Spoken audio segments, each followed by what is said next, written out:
This is not a bad reading though, which is really good. Underlying energy is the Ace of Wands. Underneath that is the Ace of Swords. So this is a new beginning. This is action and this is mindset. I like that. But underneath that was stress. Look at that. What is going on? Why is there stress? What are you feeling? But yeah. Whoa, somebody is not saying what they need to say, because the King of Cups don't say nothing really. Like, he's in his feelings. He can be super romantic and he can't communicate, but when there's something crossing him, that's the Seven of Swords. There's a risk that needs to be taken here, jumping outside that comfort zone, but there's a lot of avoidance of it. Somebody may be stifling their emotions here. Maybe they know what they love and they're just trying to deny who they love, because honestly it requires them to take a risk to go ahead and, you know, make it happen. Okay, it's very interesting. But yeah, this is talking about a new beginning, a very passionate new beginning, and it has to do with what what someone wants, or how what someone feels. Someone feels intense stuff. The King of Cups is quite the master of emotions. He can control how he feels at any moment, at any given time. But the Seven of Swords is letting us know that there is something that it's avoided as well regarding how he feels, or something, maybe avoidance of action. Right, there's somebody here that's not telling you the truth, perhaps, about how they feel as well. They're not trying to be mean about lying, perhaps because they don't want to be seen as vulnerable or weak, because the King of Cups can be perceived as a weak knight, or a vulnerable king, but he's not weak. As a matter of fact, it makes him very strong, but his heart's on his sleeve like that. It makes him very strong to be vulnerable the way he is. You know, so it's like the Seven of Swords, excuse me, is like somebody's just like, somebody's not necessarily hiding. Well, somebody's not saying something. Somebody's not being open about their emotions, or they're not saying something about their emotions. They're trying to avoid how they feel altogether. It could be that it could be you guys that could be doing this, but I don't know. I don't think that's the case. Some of you guys are trying to be clever about how you feel, trying to, deliver your message in a very clever way, because Seven of Swords can be talking about being clever, but it's not being noticed or anything. Like, it's just not being seen. It looks like more of like hiding out more than trying to be clever. But the King of Cups knows what he wants, and for some of y'all, it could be that this is just some sort of avoidance here that's ultimately going on. Okay, why is the Seven of Swords coming up? Why is it crossing the King of Cups? Why is the Seven of Swords crossing the King of Cups?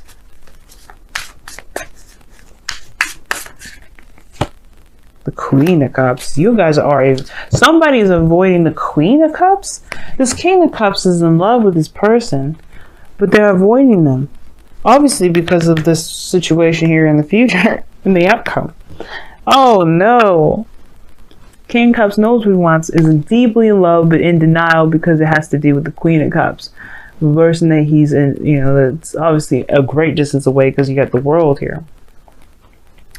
And they feel some way about them, but they think they may have lied to the Queen of Cups. Now I don't even go there with the lying stuff, because I don't see no Queen of Swords. I don't see no High Priestess of the Moon, because that would have been lies and secrets and deception and stuff like that.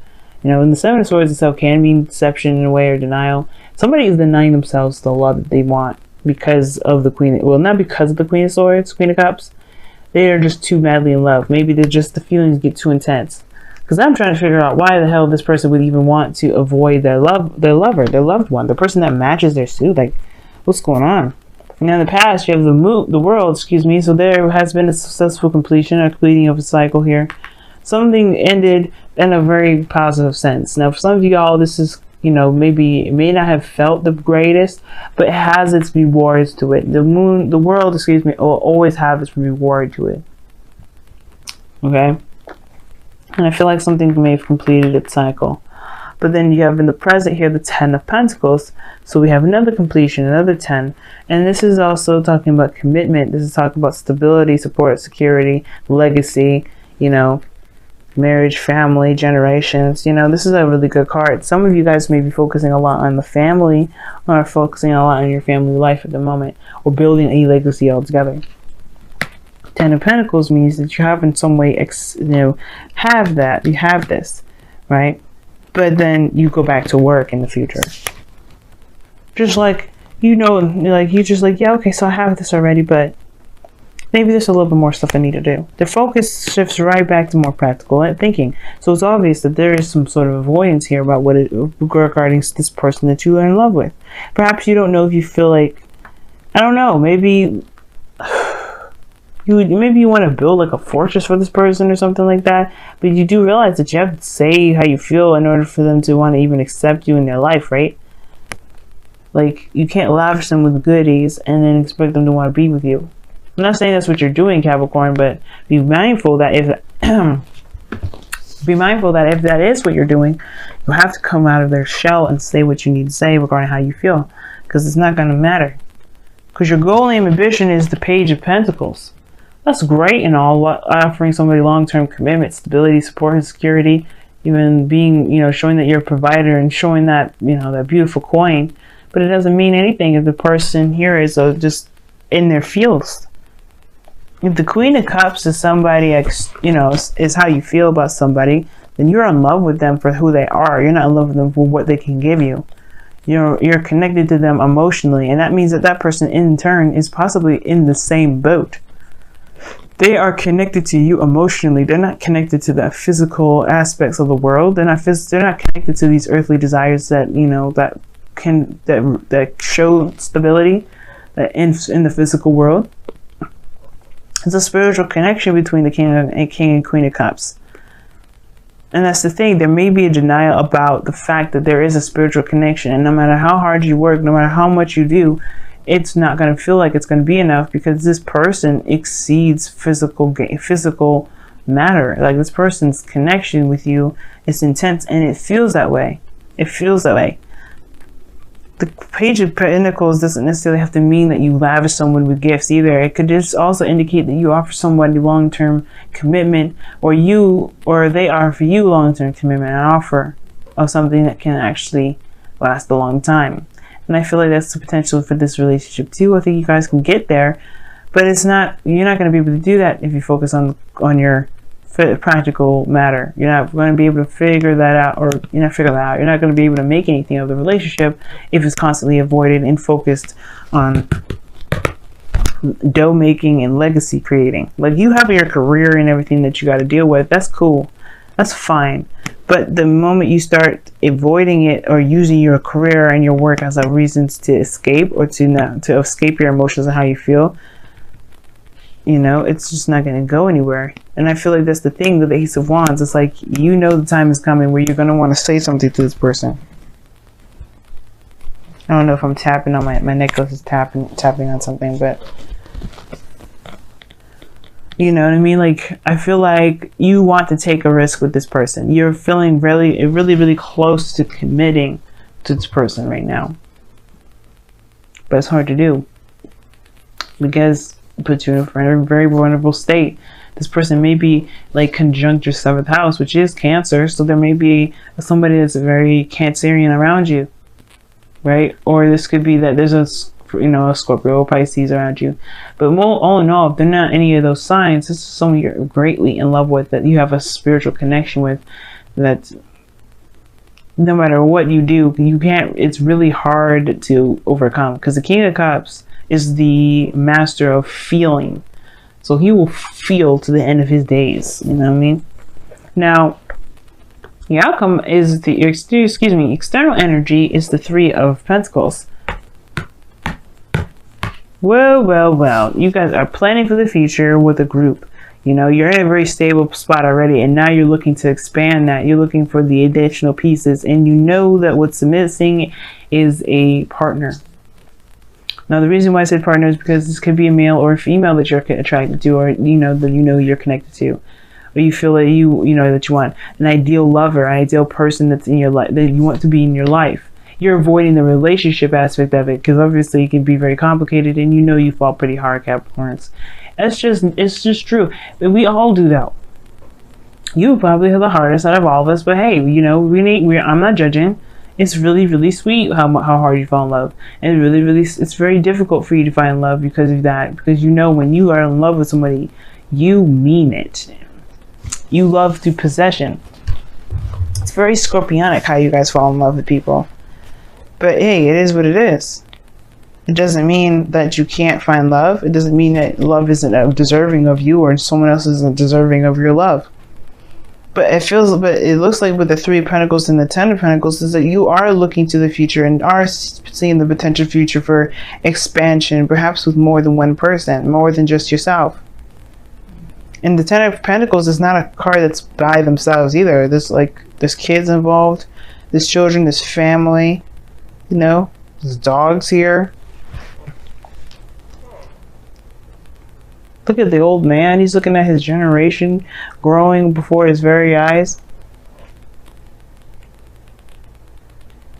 It's like, yeah, you're in a good place. You're in a solid spot. But there's more to come. And it may, you know, don't delay yourself by denying how you feel about somebody. If this is your one, if this is the person, okay, then you could, I can see the Three of Pentacles being that you're trying to plan on making something, they're saying something or doing something, but don't work so hard or overthink it. Because of where you need to come from most of all is the emotion aspect. Now, in your outcome, you have justice. So this is possibly marriage here. This is possibly a wedding. You were probably asking someone to get married. Ten of Pentacles, justice. If I had seen the Hierophant, I would have been 100% surely on board that this was a marriage proposal, that you were really looking to marry somebody. Some of you guys could be taking a risk, right? On finding someone that you're in love with, or finding someone that, you know, makes you happy. But justice in your external, in your outcome rather, really highlights this like need for balance and closure. Closure in the sense of not necessarily closing the chapter or closing a door, but more so like making something even. Balancing those karmic scales. And in the sense this is the number 11, it could be that this is a twin flame. Somebody is a runner in this relationship. And I don't think it's the Queen of Cups that's the runner. It could be the King of Cups. It's himself that's the runner. Now, that could be him, that could be the other person, or it could be you. Either one that feels this, you know, that you feel like you have the strongest, intense feelings for this person. Denying them isn't going to help anything. And the Ace of Wands and the Ace of Swords is talking about a new beginning. So how do you have a new beginning? Like, this is the start of your new beginning. Just accepting how you feel. Let's go ahead and take a look at your Wisdom of the Oracle cards here.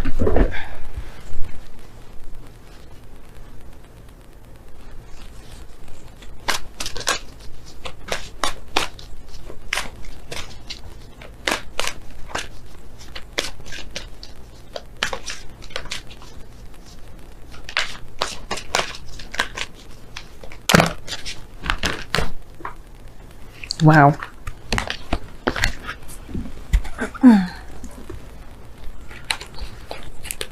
Milk and honey came out, but it fell on the floor. So I'll put one more. You know, I don't want to take that one because it fell on the floor. So I'll shuffle again and see which one comes out. Okay. Observer. Observer. Wow. Milk and honey means to have a taste of prosperity. You know, tasting prosperity, knowing that you've had a taste of what it is that makes you happy, and now it's like the rest remains. What are you going to do about it? You know, it's interesting, right? What's underneath this deck after I pulled the Observer, you had Treasure Island, which talks about, you know, knowing where the treasure is. You know what makes you happy. You know what your abundance is. You know where to find it, to dig it up, and to truly, you know, invest it, and, you know, do whatever you want to do with it, to have it, and, you know, make it yours, is by following the map, is by following the directions. Law of attraction. But you have to, you know, that you have You have the map to the treasure, therefore you have that treasure. You don't have to have that treasure in hand in order to have that treasure.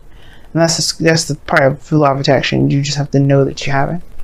Now, observer here in your for your wisdom with the oracle card for this week. It's interesting because it's talking about watching, being very open and very mindful about the situation and circumstances around you. Keep watching from afar. And I feel like you've been doing that already, to be honest with you.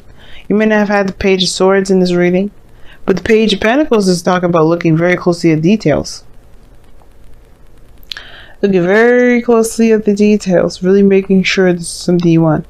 Now, the Seven of Swords is perhaps either jumping the gun, perhaps what I would think with the connection here, but I don't think that's the case at all. It's very interesting that Observer would come up when the Seven of Swords is crossing. But I feel like that is in a way very contradicting. Be careful that you're not observing to procrastinate. Be careful that it's not procrastinating energy. Because I feel like whatever you're waiting on, whatever you're trying to see, whatever information you're trying to get, that is already available to you because of the milk and honey and the treasure island card that came up.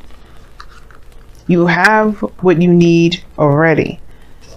What are you looking for further before you take action? Because the Ace of Wands is asking you to go ahead and take action. You know your passions are, go for it. Ace of Swords, clarity and a new beginning, new ideas, new way of thinking, new way of communicating. Go for it. But you have Observer. Don't be so focused on watching things that you end up missing out on opportunities. Know what you want, obviously, because you do. And don't sit there and wait and by looking from far away for so long. I'm going to pull your Whispers of Love here. And it says physical touch is important. See what I'm saying? Another freaking contradictory card. For some of us, nothing is more important than a tender touch. This might include a pat on the back or giving a hug to someone who needs it. Family, see what I'm saying? This is very action oriented and physical oriented. Like, I feel like you guys are trying very hard to make this a reality. Be connected with this person. I don't know if you guys are just settling with this person being someone from the distance. If you've been waiting for them to, if you've been wanting to be with them for some time, I feel like you can make it happen. Book a ticket and, go see them. But physical touch is important, and I feel like you feel that way. That's probably why you don't want to just think about them. You want to work on building something or making something real. Make on a real offer. But again, even that requires action. And the Observer card is action oriented, but this is talking about waiting and seeing. Well, not necessarily waiting and seeing, but just observing, watching people, being observant. You guys are very good at being observant already. You do that on your day-to-day life. But it's about where you're going, what you're doing, why you're going about doing it. And that's the most important. And it has to do with love. It has to do with expansion. It has to do with making plans for the future towards legacy. What's your next commitment? Your commitment to this person.